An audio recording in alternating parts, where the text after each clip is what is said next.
are going to do the final part of higher education.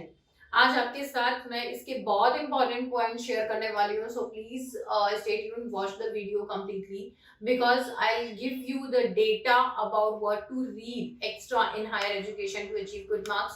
कौन कौन से special points के ऊपर जो recent 21st century education policies के ऊपर जो क्वेश्चंस आते हैं, कौन कौन से एक्ट्स पूछे जाते हैं, कितनी यूनिवर्सिटीज हैं, क्या है, वो सारी चीजें आज आपके साथ शेयर करेंगे. बिकॉज अपनी प्रीवियस वीडियोस के अंदर हम उससे पहले के सारे कमीशन, उससे पहले के सारे जितने भी पॉलिसीज बनी थी वो डिस्कस कर चुके हैं. टिल 2016 की पॉलिसीज हम लोग सारी डिस्कस कर चुके हैं. नाउ आज की वीडियो में मैं आपको जो चीज बता रही हूँ वो ध्यान से एक बार नोट कीजिए. पहले बात तो जो हमारा पूरा एजुकेशन सिस्टम है in all the states that is divided into 4 parts.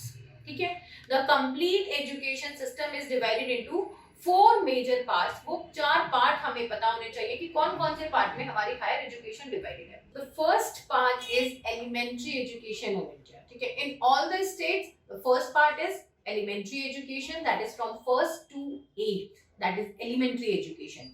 Second is survey about the quality of education.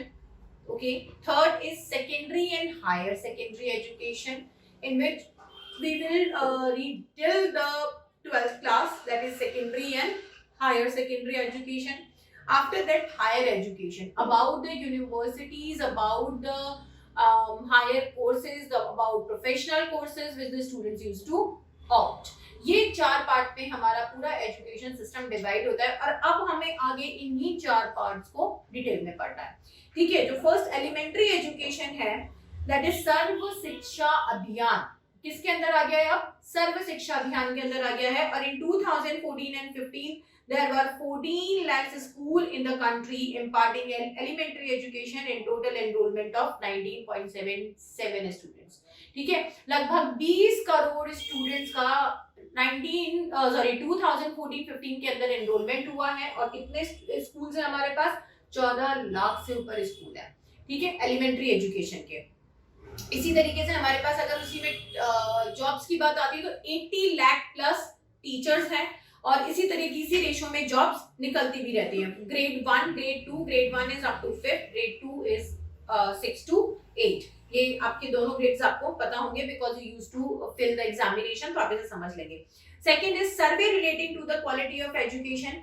इसके अंदर हमारे गवर्नमेंट ने बहुत सारी एजेंसीज या बहुत सारे ऑर्गेनाइजेशंस बना रखे हैं जो कि क्वालिटी को चेक करते हैं. कौन से हैं?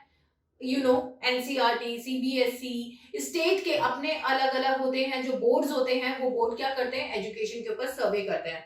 तो majorly all over the country की एजुकेशन सिस्टम और उनकी क्वालिटी को चेक करने के लिए जो बोर्ड्स हैं वो कौन से? एनसीईआरटी. एनसीईआरटी क्या फुल फॉर्म होगा? एनसीईआरटी का your national council for education research training. ठीक है, national council for educational research and training. दूसरा आपका आता है एनएएस, that is national achievement survey. In 2 agencies के साथ गवर्नमेंट क्वालिटी ऑफ एजुकेशन को चेक करती है. उन्हीं का सर्वे होता है, उन्हीं का डेटा होता है जिससे ये पता लगता है कि कौन से कॉलेज के अंदर, कौन से स्कूल के अंदर, स्पेशली स्कूल्स के अंदर, नॉट कॉलेजेस, कौन से स्कूल्स के अंदर किस तरीके की एजुकेशन इम्पार्ट की जा रही है और किस तरीके की एजुकेशन को वहां, किस तरीके के रिजल्ट्स वहां से निकल रहे हैं. ठीक है, देन इसके बाद यहाँ पे आता है बहुत सारे एनजीओज हैं जो कि अपने स्पेशल बंच ऑफ पीपल के साथ, अपनी स्पेशल ऑर्गेनाइजेशन या अपनी स्पेशल ग्रुप्स के साथ इन सर्वेस को करते हैं और उनकी रिपोर्ट भी गवर्नमेंट के साथ जाती है. जिसमें अभी जो फेमसली एक एनजीओ है दैट इज प्रथम, which is working for the quality of education. ठीक है, इनके ऊपर क्वेश्चन आ सकते हैं, प्रथम के ऊपर क्वेश्चन आ सकता है आपका, एंड ऑब्वियसली एनसीईआरटी वगैरह पे तो आपके आते रहते हैं. सेकंड आपका आ जाएगा. देन थर्ड पार्ट आपका आता है secondary and higher secondary education, जिसमें क्या होता है? सबसे पहले आपका आ जाएगा राष्ट्रीय माध्यमिक शिक्षा अभियान. राष्ट्रीय माध्यमिक शिक्षा, दैट इज आरएमएसए. आरएमएसए, राष्ट्रीय माध्यमिक शिक्षा अभियान. ये आपका सेकेंडरी एजुकेशन के लिए आता है and this is called a very important program by MHRD, ministry of higher education. ठीक है, एमएचआरडी ने इसको बहुत ही इंपॉर्टेंट प्रोग्राम कहा है. ओके, देन इसके बाद आपका आता है आईईडीएस, launched in 2009 and 10, which was also for the survey of quality of education in secondary sections. Then आपका लास्ट पॉइंट आता है higher education, that is about your university education, because secondary and higher education के अंदर क्या आता है, जो हमने इससे पहले वाला पॉइंट किया था, उसमें आपके 12th तक की एजुकेशन आती है, एंड कहीं कहीं पे आफ्टर 10th जूनियर कॉलेजेस खुले हुए हैं, ठीक है। आपने सुना होगा महाराष्ट्र में, यूपी में, बहुत सारे स्टेट्स में, इवन इन दिल्ली में जूनियर कॉलेजेस जो हैं, तो उन junior colleges, government junior colleges को हम हायर एजुकेशन के अंदर ही लेते हैं, ठीक है। देन हायर एजुकेशन स्पेशली जो यहाँ पर आता है, इसके अंदर जो कंडक्टिंग बॉडीज हैं, दे आर यूजीसी, एआईसीटीई, ये यहाँ पे आईआईटी, ये यहाँ पे इसको सर्वे को करते हैं, ये यहाँ पे क्वालिटी को मेंटेन करते हैं, सारे रूल्स एंड रेगुलेशंस को सेट करते हैं, number of institution, number of universities को फिक्स किया जाता है, उनकी लाइसेंसिंग की जाती है। This is your complete 4 parts of higher education. Then अब इसके बाद हम यहाँ पर आते हैं कि अब आपको इसी हायर एजुकेशन के सेक्शन में और क्या पढ़ना है, जो हमने ये 4 सेक्शंस की बात की थी, इन 4 सेक्शंस के बाद आपको क्या पढ़ना है, इन 4 सेक्शंस के बाद जितनी भी ये कमिटीज के नाम मैंने लिए हैं, उन कमिटीज ने जितनी रिपोर्ट्स अभी तक बनाई हैं, 2016 से लेके 2020 तक की जितनी रिपोर्ट्स जनरेट की गई हैं, जो आपको मिल सकती है, उन सारे रिपोर्ट्स के मेजर पॉइंट्स को आप नोट कर लीजिए, क्योंकि उनके ऊपर क्वेश्चंस आते हैं, ठीक है। देन इसके बाद जो नेक्स्ट पॉइंट आपको पढ़ना होगा, that is MHRD. MHRD is ministry of human resource development. ये मिनिस्ट्री 2 पार्ट में डिवाइडेड है। First part of MHRD is department of school and education and literacy, ठीक है, that is department of school education and literacy.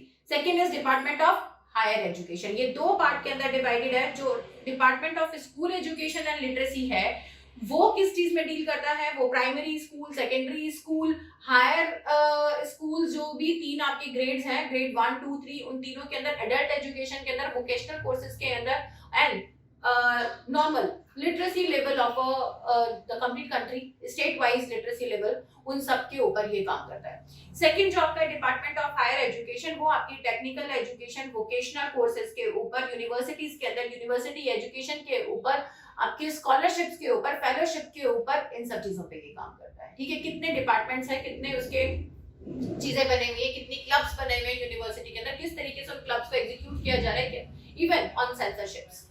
अगर किसी भी university या college के प्रोफेसर्स के ऊपर या किसी और स्टाफ के ऊपर किसी भी तरीके के लीगल केसेस हैं, या किसी स्टूडेंट के साथ कोई हैरेसमेंट हो रहा है, किसी टीचर के साथ कोई हैरेसमेंट हो रहा है, तो आज अब सारी यूनिवर्सिटी में 2014 या 15 ऑनवर्ड्स बॉक्सेस, कंप्लेंट बॉक्सेस लगा दिए गए हैं, जहां पे स्टूडेंट अपनी सारी कंप्लेंट्स लिख के उस ड्रॉप बॉक्स में डालेंगे अपने नाम के साथ, और उनको बिना हैरेस किए हुए सिर्फ उनके साथ लीगल एक्शन लिया जाएगा, without revealing all the cases और without revealing the things to media, ठीक है। यूनिवर्सिटी और कॉलेजेस के अंदर रहते रहते उन केसेस को सॉल्व करने की भी प्रोविजन, सुविधाएं दी गई है, ठीक है। ये भी आपके इसके अंदर डिपार्टमेंट ऑफ हायर एजुकेशन के अंदर ही आता है। तो यहाँ पे इसका हेडक्वार्टर्स, इन दोनों के हेडक्वार्टर्स आपको देखने पड़ेंगे। एमएचआरडी का मेन हेडक्वार्टर कहाँ पर है, doctor Rajendra Prasad road, new Delhi. इस तरीके से इनकी डिटेल्स देखिए कि अभी करंट मिनिस्टर कौन चल रहे हैं, आपके डिपार्टमेंट का मेन सेंटर कहाँ है, डेप्यूटी मिनिस्टर कौन है, हेड ऑफ द डिपार्टमेंट कौन है, चेयरपर्सन कौन है, इनके ऊपर क्वेश्चंस बहुत ज्यादा आ रहे हैं। अभी फिलहाल जितने एग्जाम्स हुए हैं उसमें particular person on the chair जो भी डेजिग्नेशन के ऊपर आ रहा है, उसकी बातें बहुत ज्यादा हो रही है, उसके ऊपर क्वेश्चंस बहुत ज्यादा आ रहे हैं कि इस पर्टिकुलर ऑर्गेनाइजेशन के रिसेंट मेंबर्स कौन है, कमिटी का हेड कौन है, पर्टिकुलर रनिंग मिनिस्टर कौन है, ये सारी चीजें आपको ध्यान में रखनी पड़ेगी, ठीक है, because that you used to get change, आप इन चीजों को अपडेट करते रहेंगे, ओके। नाउ अब इसके बाद आपका आता है कि यूनिवर्सिटीज या जितने भी इंस्टीट्यूशंस होते हैं, जितने भी कॉलेजेस हैं, वो किस तरीके से डिवाइड होते हैं, वो किस तरीके से उनका हम डिवीजन देखते हैं। सबसे पहले आपका आता है सेंट्रल गवर्नमेंट यूनिवर्सिटीज, देन आता है state university, then state funded university, then private universities या कॉलेजेस, ठीक है। ये 4 पार्ट के अंदर आपके डिवाइडेड होंगे, जिन्हें आपको देखना होगा, ठीक है। Central university like Delhi university, central university of Haryana, central university of JNK, जितनी भी सेंट्रल यूनिवर्सिटीज हैं उनके नंबर, कितने नंबर ऑफ सेंट्रल यूनिवर्सिटीज हैं, कहाँ पर हैं, वो आपको पता होना चाहिए। देन उसके बाद state government university, state government कितनी यूनिवर्सिटीज होती हैं, हर स्टेट के अंदर लगभग 3 से 4 यूनिवर्सिटीज आपको स्टेट गवर्नमेंट यूनिवर्सिटी मिल जाएगी। फिर उसके बाद state funded university, they are like deemed university, ठीक है। देन उसके बाद आता है प्राइवेट यूनिवर्सिटीज या प्राइवेट कॉलेजेस या प्राइवेट इंस्टीट्यूशन, जो कि केवल टेक्निकल कोर्सेज के लिए प्राइवेट इंस्टीट्यूशंस बनते हैं, वो आपको देखना है। ठीक है, लाइक डेंटल कॉलेजेस प्राइवेट बन जाते हैं, लॉ कॉलेजेस प्राइवेट बन जाते हैं, इंजीनियरिंग कॉलेजेस इंस्टीट्यूशंस प्राइवेट बन जाते हैं, वो आपको ध्यान में रखने पड़ेंगे। इसके बाद आता है यहाँ पे organizational structure of department of higher education.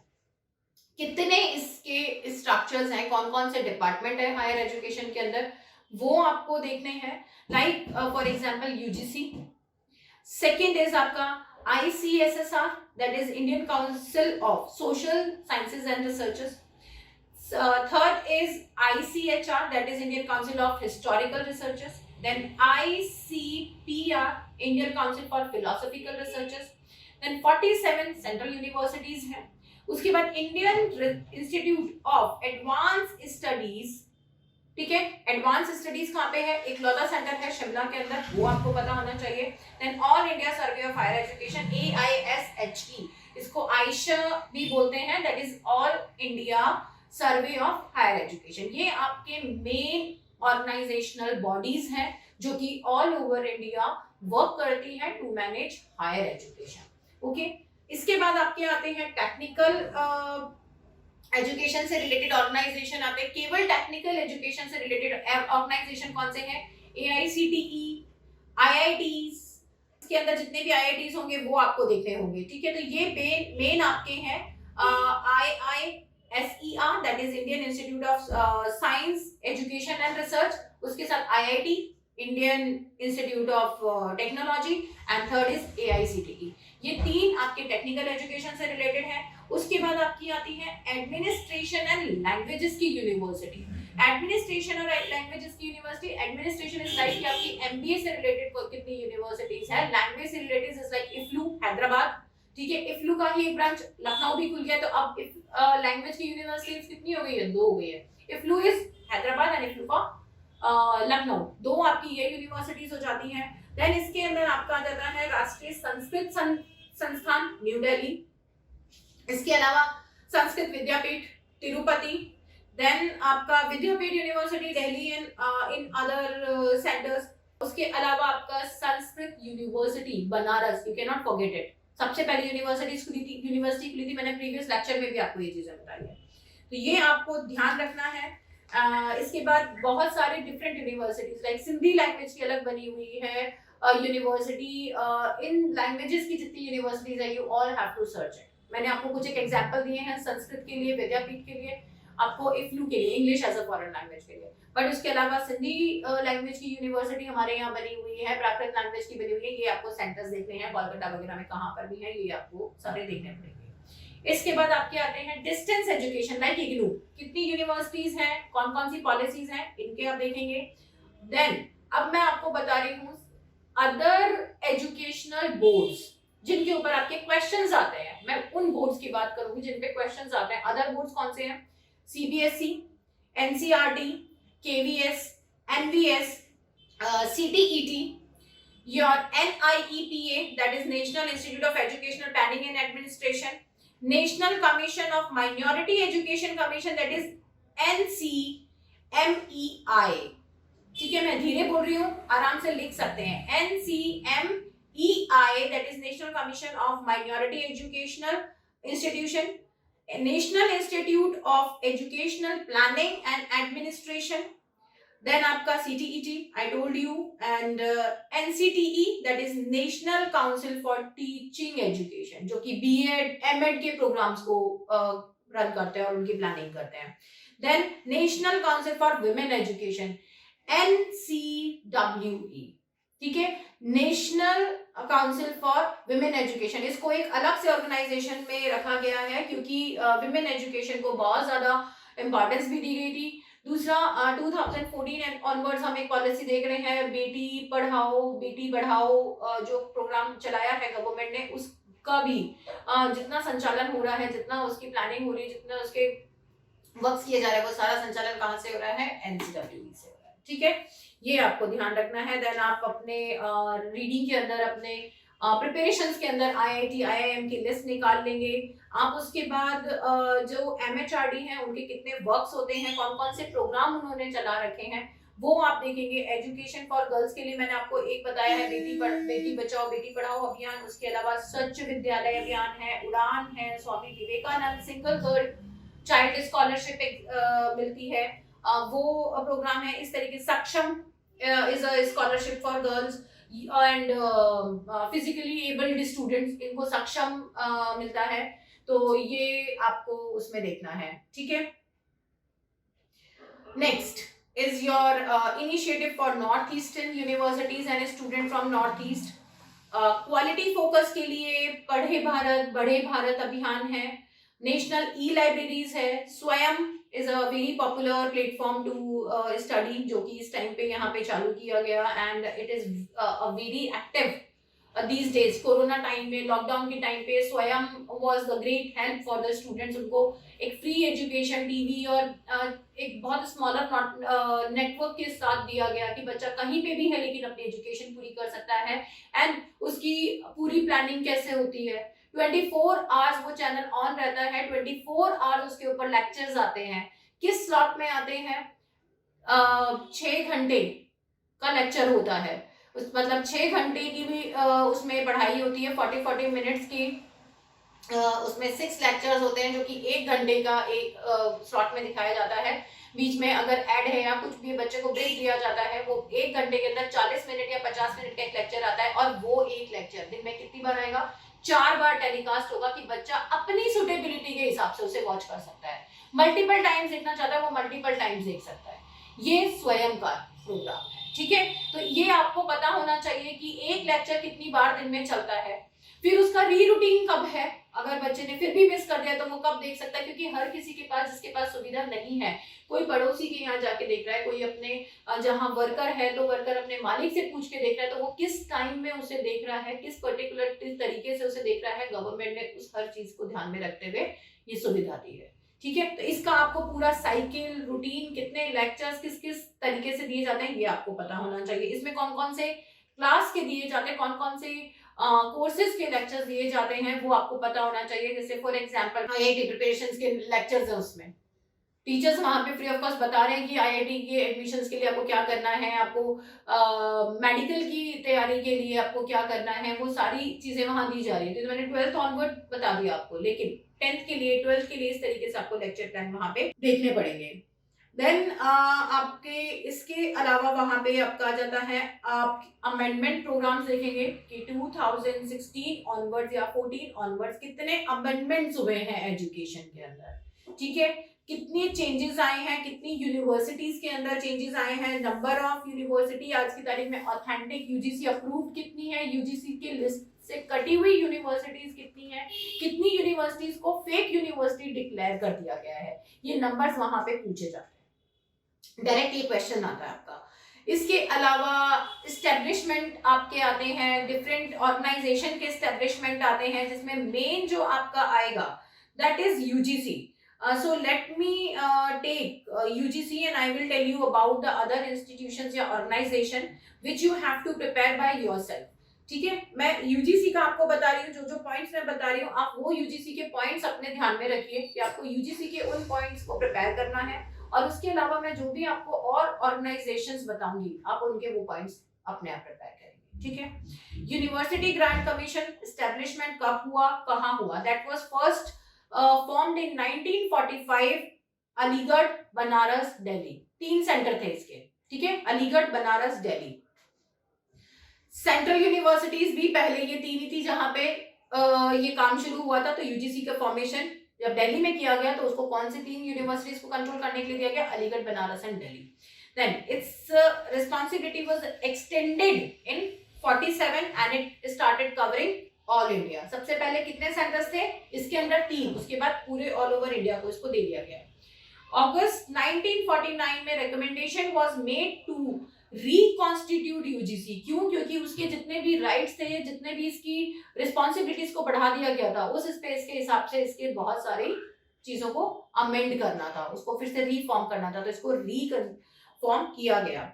1952 government decide that all grant to universities and higher education institute should be handed to UGC. 1952 act के अंदर ये कहा गया कि UGC will take all the decisions and will give all the grants to the state universities, private universities, state funded universities, deemed universities. सबको grant कौन देगा? UGC देगा. जो UGC granted universities हैं वही ऑथेंटिक मानी जाएगी. ठीक है. In 56 UGC became a statutory body upon passing the act of 1956 act of UGC. ठीक है. पार्लियामेंट ने 1956 एक्ट निकाला जिसके लिए that become a statutory body, अपने आप अपने डिसीजंस खुद ले सकती थी. ठीक है. देन इसका head office is Bahadur Shah Zafar मार्ग, दिल्ली. चेयरपर्सन कौन है, आज की तारीख में कौन चल रहे हैं, आपको वो सब चीजें खुद अपने आप अपडेट करके देखना पड़ेगा. देन इसके फंक्शंस देखने पड़ेंगे कि यूजीसी के फंक्शन क्या है, इसके नॉर्म्स क्या है, इसके प्रोटोकॉल्स क्या है, इसकी विमेन ई स्कॉलरशिप है, उसके प्रोग्राम्स कौन कौन से चल रहे हैं, एडवाइजरी बॉडी कितने हैं, इसके परमानेंट मेंबर कितने हैं और टोटल नंबर ऑफ मेंबर्स कितने हैं. ठीक है. 5 परमानेंट मेंबर होते हैं, टोटल नंबर ऑफ मेंबर्स कितने होते हैं? 12 होते हैं. ठीक है. तो परमानेंट मेंबर्स कितने साल का उनका टेन्योर रहता है, रिपीटिशन क्या है, ये सारी चीजें आपको इसमें देखनी पड़ेगी. जो पहले कभी पॉलिटी में पढ़ते थे ना आप लोग, पॉलिटी अलग से आता था, अब पॉलिटी अलग से नहीं है. That become a part of higher education. वो केवल आपको यूजीसी, एआईसीटीई, एनसीईआरटी इनके रेफरेंस में आपको ये सारी चीजें देखनी पड़ेगी. ठीक है. देन इसके सेक्शंस वगैरह इतना देखने की जरूरत नहीं है. Only what you need to see is how many private universities and ये आप देख लीजिए. Okay, and इसके functions. What are the functions of UGC? Like they can design their own syllabus. The syllabus should be followed by all the granted universities. Jin Jin universities को UGC ने grant दे रखा है, उन universities को UGC design syllabus को follow करना पड़ेगा. In a particular ratio, obviously not thoroughly. पूरी तरह से फॉलो नहीं करना, लेकिन जो यूजीसी ने रेकमेंडेड सिलेबस दिया है उसी सिलेबस के बेस पे वो लोग या तो अपना सिलेबस डिजाइन करेंगे या फिर उसी सिलेबस को उन्हें फॉलो करना होगा in a particular ratio. That is at least 50% का रेशियो होता है कि आप 50% अपना और 50% यूजीसी ग्रांटेड का आपको सिलेबस लेना पड़ेगा. ठीक है. देन इसके बाद they can award degree but that can affiliate the college. कि जो भी कॉलेज है अगर उसने यूजीसी ग्रांट नहीं ले रखा तो अपना डिग्री तो दे सकता है, लेकिन एफिलिएशन ऑफ कॉलेज वहां शो नहीं कर सकता कि वो कौन से यूनिवर्सिटी से या यूजीसी से एफिलिएटेड है या नहीं है. अगर वो एफिलिएटेड नहीं है तो वो अपना एफिलिएशन फेक शो नहीं कर सकता. ठीक है. ये इसके अंदर पॉइंट्स आएंगे. देन इंटर यूनिवर्सिटी सेंटर्स आपको देखना पड़ेगा. लाइक नाक एंड ऑल, नाक सर्वे होता है, जब तक वो अप्रूव नहीं करती तब तक यूजीसी ग्रांट तो पहले मिल जाता है, बट जब तक नाक अप्रूव नहीं करती तब तक गवर्नमेंट फंड नहीं करती है, गवर्नमेंट फंडेड यूनिवर्सिटी वो नहीं बन सकती. देन आपका national board of accreditation, that is NBA, very important. It was initially established bye AICTE. जो टेक्निकल यूनिवर्सिटीज के लिए हमें एआईसीटी का अप्रूवल चाहिए होता है, वो अप्रूवल हमें किससे मिलता है? NBA, national board of accreditation. वो एक्रीड करते हैं, वो यहाँ पे ग्रेडिंग देते हैं. देन उसके बाद आपका एआईसीटीई अप्रूवल होता है. That is only for the management, agriculture, technology and technical centres या इंस्टीट्यूशंस के लिए. लाइक आईआईटी है तो उसके पास एआईसीटीई, एनबीए, यूजीसी, ये सारे के सारे एक्रीडेशन एंड एफिलिएशन होने जरूरी है. ठीक है. देन इसके बाद आपका हायर एजुकेशन के अंदर जो बाकी के सेंटर्स आपको पढ़ने हैं, बाकी के ऑर्गेनाइजेशंस आपको पढ़ने हैं, वो कौन से हैं? एनसीईआरटी आपको देखना है, एआईसीटीई के भी आपको फंक्शंस, राइट्स एंड ऑथेंटिसिटी देखनी पड़ेगी, उसके चेयरपर्संस एंड ऑल देखने पड़ेंगे. Then HEERA, HEERA is HEERA, HEERA. ठीक है. ये आपको यहाँ पे देखना पड़ेगा. That is also a programme by MHRD. इसका आपको पूरा बैकग्राउंड और बाकी की चीजें देखनी होगी. देन आपको वही women education, national council of women education आपको देखना पड़ेगा. जितने भी मैंने सेंटर्स के नाम आपको लिए थे वो सारे सेंटर्स के आप चेयरपर्सन, परमानेंट मेंबर्स, उसमें कितने चीजें आती हैं, उनके फंक्शंस क्या हैं, ये सारी चीजें आप लिखेंगे. उनसे अप्रूवल किस किस यूनिवर्सिटी या किस पर्टिकुलर कोर्स के लिए चाहिए होता है, वोकेशनल कोर्सेज के लिए कितना होता है, ये सारी चीजें आपको देखनी होगी. ठीक है.